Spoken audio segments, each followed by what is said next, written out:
Culvert তৈরির দাবিতে পথ অবরোধ করলেন খাতড়া কংসাবতী রোড এলাকার বাসিন্দারা। রবিবার সকাল থেকেই অবরোধের জেরে ব্যস্ততম ওই এলাকার সাময়িক যানজটের সৃষ্টি হয়। সমস্যায় পড়েন অসংখ্য মানুষ।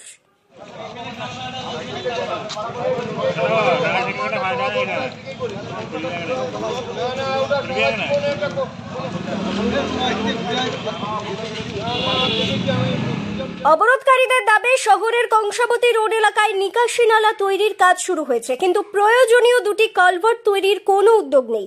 সামান্য বৃষ্টিতে ওই নিকাশি নালার জল রাস্তায় উঠে আসে, ফলে যাতায়াতে খুব সমস্যা হয়। অবিলম্বে প্রস্তাবিত কালভার্ট দুটি তৈরির দাবিতে তারা পথ অবরোধ করেছেন বলে জানান। ক্লাবের কাছে কংসাবতী রোড বিশেষ করে অবরোধ করা হয়েছে একটা কারণে, কারণ এখানে ড্রেন হচ্ছে, জল এসে এখানে জমা হবে, কিন্তু এইখানে যে কালভার্টটা সেই কালভার্টটা বন্ধ করে দেওয়া হয়েছে।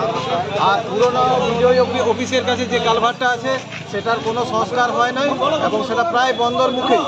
তাই প্রশাসনের কাছে আমাদের বিশেষ অনুরোধ, এই দুটি কালভার্ট তৈরি করে ড্রেন ব্যবস্থা করা হোক। তার জন্য আমরা পথ অবরোধ এখানে করছি।